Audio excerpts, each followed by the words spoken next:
शराब की लत में डूब गई थी बॉलीवुड की सुपरस्टार एक्टर की बहन। कैंसर जैसी जानलेवा बीमारी का हुई शिकार।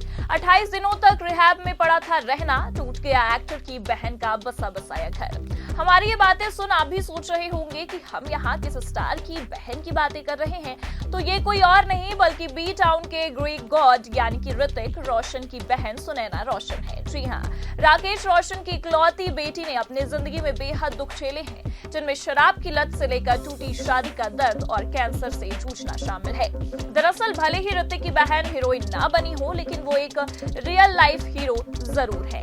तभी तो अपनी लाइफ में आए हर चैलेंज का उन्होंने डटकर सामना किया है और सिनेमा से दूर रहने वाली एक्टर ऋतिक रोशन की बहन सुनैना रोशन ने अब अपनी शराब की लत से जूझने और अपनी लाइफ के स्ट्रगल्स को लेकर खुलकर बात की है।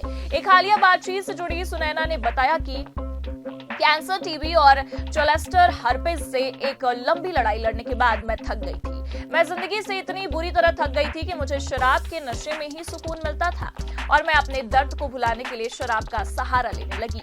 धीरे धीरे अपने गम को भुलाने के लिए मैं शराब की आदी बन गई और दिन रात नशे में डूबी रहने लगी। मैं सुबह से लेकर रात तक शराब पीती रहती थी और यही दौर था जब मुझे खुद से नफरत होती थी। मैं बिस्तर और कुर्सियों से गिर जाती थी और मेरे शरीर पर चोट के निशान पड़ जाते थे।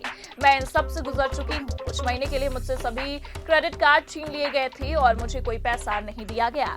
ये सब एक बुरे सपने की तरह था। इसके आगे सुनैना ने अपने रिहैब में भर्ती होने का एक्सपीरियंस भी शेयर किया और कहा, वहां 6 से 7 काउंसलर मुझसे पूछते रहते थे। मैं वहां रहने के दौरान 28 दिनों तक सोई नहीं। वो सवाल पूछते थे, आपके अंदर की सारी बातें बाहर निकालते थे। कोई परफ्यूम, कॉफी, चीनी या चॉकलेट नहीं, कोई भी नशे की लत नहीं थी। ये मुश्किल था। शराब पीने की कोई इच्छा नहीं थी। मैं 6 से 7 घंटों तक पूछताछ से बहुत थक गई थी। बहुत कठिन काम था, लेकिन इससे मुझे बहुत मदद मिली। सुनैना ने यह भी बताया कि जब मैं नशा मुक्ति केंद्र में थी तो केवल परिवार वालों को फोन करने की अनुमति थी। मैं अपने भाई ऋतिक से फोन पर खूब लड़ी और ये कहा कि मुझे यहाँ से वापस घर बुला लो, लेकिन ऋतिक ने मेरी नहीं सुनी और कहा कि थोड़े समय के लिए उसे वहीं रहने दो, जब ठीक हो जाएगी तो घर वापस आ जाएगी। ऋतिक मेरी जिंदगी का सबसे बड़ा चीयर लीडर रहा है। पूरी दुनिया में वो केवल इकलौता इंसान है जिसका ओपिनियन मेरे लिए मैटर करता है। वो भले ही मुझसे छोटा है, लेकिन मैं उसकी तरह बनना चाहती हूँ। बेटी के नशे की लत से उनका परिवार इतना परेशान हो गया था कि सुनैना के पिता राकेश रोशन ने उनके पीछे बॉडीगार्ड तक लगा दिए थे। बॉडीगार्ड की निगरानी में रहने के बावजूद वो छिपछिपा कर शराब पी लिया करती थी। सुनैना शराब की आदी तो थी ही, तो वहीं उनकी जिंदगी में तूफान तब आया जब उन्होंने टेस्ट करवाया और हैरान रह गई। ऋतिक की एक्स वाइफ सुजैन ने उन्हें फोन कर बताया कि उनको कैंसर है। उस दिन वो कमरे में जाकर सारा दिन रोती रही। परिवार के समझाने के बाद उनका इलाज शुरू हुआ। कीमोथेरेपी के दौरान उनके सारे बाल झड़ गए। सुनैना उस समय खुद को शीशे में देखकर खूब रोती थी। इसके चलते वो डिप्रेशन में भी जाने लगी। हालांकि फिर काफी समय और स्ट्रगल के बाद सुनैना ने अपनी इस बीमारी पर जीत पा ली। सुनैना की पर्सनल लाइफ भी दुखों से भरी थी। ऋतिक की बहन की अब तक 2 शादियां हुई हैं और एक बार सगाई भी टूट चुकी है।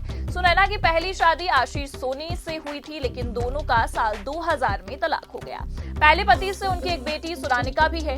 इसके बाद उन्होंने मोहन नादार से भी शादी की, लेकिन ये दोनों भी अलग हो गए। गौरतलब है कि सुनैना रोशन का पूरा परिवार फिल्मी दुनिया में एक्टिव है। सुनैना के पिता राकेश रोशन बॉलीवुड के सुपरहिट डायरेक्टर हैं और उनके चाचा राजेश रोशन एक बेहतरीन म्यूजिक कंपोजर है। सुनैना ने भी फिल्मों में ही अपना करियर बनाया और फिल्म प्रोड्यूसर भी बन गई। सुनैना ने साल 2008 में फिल्म क्रेजी 4 से बतौर प्रोड्यूसर अपना करियर शुरू किया था। इसके बाद 2010 में सुनैना ने ऋतिक रोशन की फिल्म काइट्स प्रोड्यूस की थी, लेकिन ये फिल्म बॉक्स ऑफिस पर फ्लॉप रही थी। इसके बाद 2013 में सुनैना ने क्रिश 2 को भी प्रोड्यूस किया था। सुनैना अब अपने भाई ऋतिक के साथ सोशल मीडिया पर तस्वीरें शेयर करती रहती हैं।